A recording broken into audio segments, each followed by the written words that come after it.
Logan hurried to meet his master before the meeting began. His master noticed his arrival and informed him that the meeting had not started yet because everyone had only just arrived. Before discussing anything else, his master sensed that something about Logan had changed. Lowering his voice, he quietly realized that Logan had already awakened and had been keeping it a secret. Logan found his master's reaction amusing, but the old man explained that his intuition had revealed the truth. Since no rumors had spread, he assumed Logan was deliberately hiding his awakening. Logan smiled and admitted that Sir Luther and the journey to the Empire had helped him achieve this breakthrough. His master then brought up the events in the Empire, including Logan's decision to reject the Emperor's offer. He thanked Logan for choosing to remain loyal to his homeland instead of accepting the Empire's invitation. Logan humbly replied that he had simply chosen his own country and did not deserve any gratitude. His master insisted that this loyalty was exactly why Logan deserved thanks.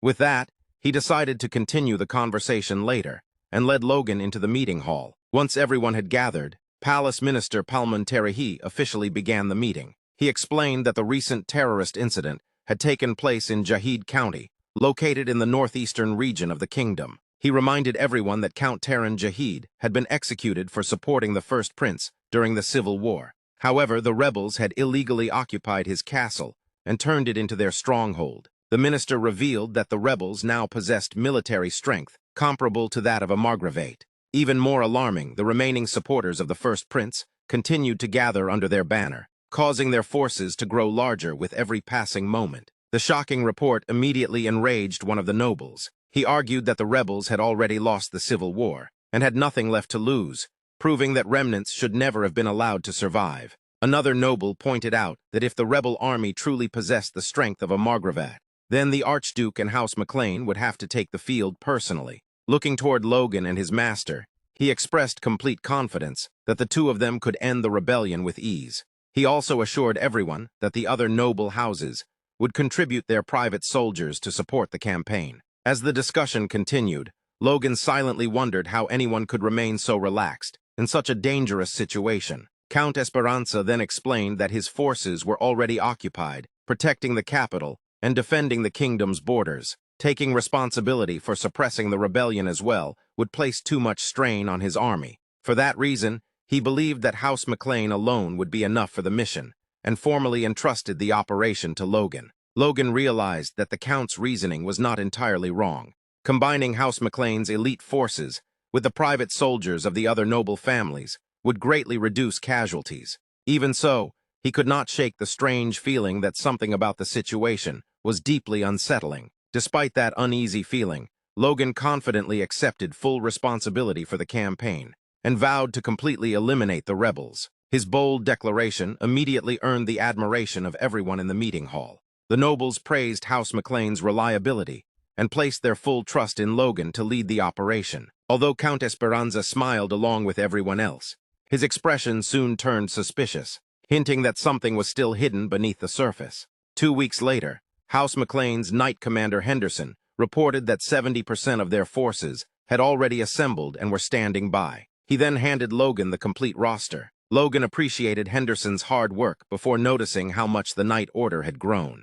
Henderson explained that many soldiers had recently awakened one after another, greatly strengthening their ranks. Logan immediately realized that the sensory test was finally producing results. Henderson also revealed that House McLain had recruited many knights who had lost their positions after the Civil War, adding another significant boost to their military strength. As Logan carefully reviewed the roster, he calculated that once the support from the other noble houses was included, their total military strength had nearly doubled. After confirming the numbers, Logan ordered that only the essential personnel remain behind, while the rest of House McLain's forces were mobilized for the campaign. Henderson questioned whether such a massive deployment was truly necessary, especially since they would already receive military support from the other noble houses. He worried that House McLain was taking on too much of the burden. Logan remained firm in his decision because he intended to wipe out the rebels completely in a single decisive battle.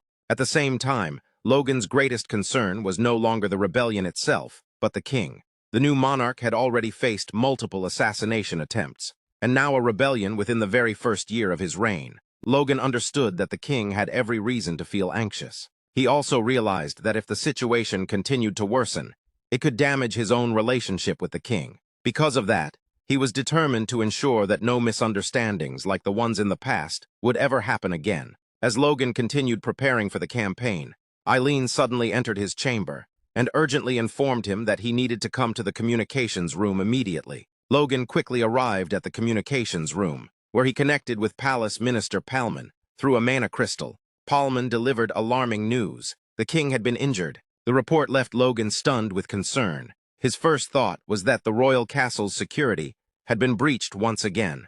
Palman confirmed that this appeared to be the case, before revealing that His Majesty had a request. The shocking news made Logan instinctively place a hand on his head as he tried to process the situation. He immediately realized that the king wanted House McLain's night order to be dispatched to the capital. Palman confirmed Logan's suspicion and explained that because the rebels were targeting the throne, the king wanted to reinforce the capital's defenses with elite troops. Eileen immediately objected, believing the request made no sense, especially with a major war against the rebels about to begin. After a brief pause, Logan accepted the royal order and agreed to dispatch the night order without delay. His decision shocked Eileen, who could not understand why he would agree so quickly. Logan calmly reassured her that they still had the crossbow cavalry available.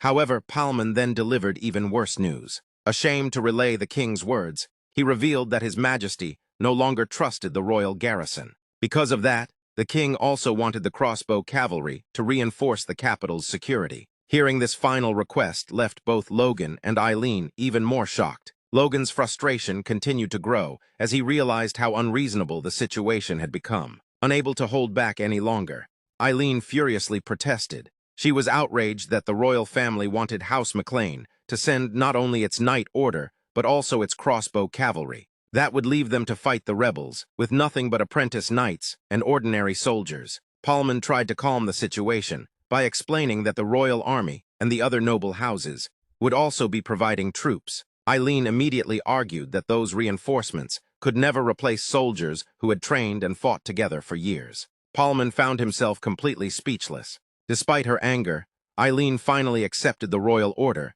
and agreed to comply. Even then, she desperately looked toward Logan, hoping he would say something. Inside, Logan forced himself to endure the humiliation.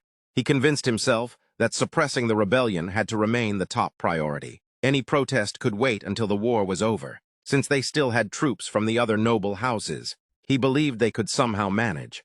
Palman seemed confused by Logan's reaction and struggled to understand what he was supposed to do with that response. Logan calmly asked Palman to deliver whatever message still remained. Palman hesitated before revealing that the next decision was not his own, but a direct order from the royal family. According to the royal command, House McLain's army would march straight toward the rebels' main base, while the other noble houses would scatter across the region to eliminate the remaining rebel forces. Eileen immediately pointed out the obvious flaw in that plan.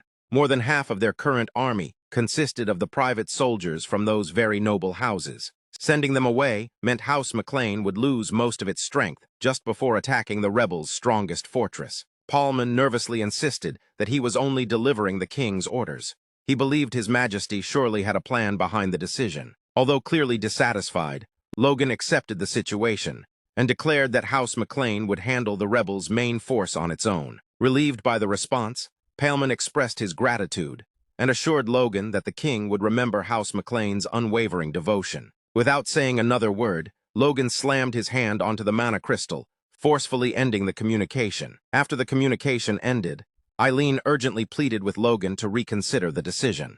From her point of view, the king's intentions were crystal clear. She believed His Majesty was deliberately stripping House McLain of its strongest forces before sending them into the most dangerous battlefield, making it seem like an attempt to get them killed. Logan calmly admitted that he was already aware of that possibility. He understood how suspicious the king's actions looked. Even so, he insisted that rejecting the royal request was not an option, and House McLain would have to comply for the time being. Eileen could not accept his reasoning. She argued that anyone could see the king's demands were completely unreasonable. Sending away both the night order and the crossbow cavalry before a decisive battle would leave their army at a massive disadvantage. Logan did not disagree. He admitted that the order was clearly unreasonable and believed that even the king himself knew exactly how unfair those demands were. Deep down, Logan became convinced that the king was acting with hidden motives, However, despite all his suspicions, he knew they still lacked the evidence needed to expose whatever scheme was unfolding behind the scenes.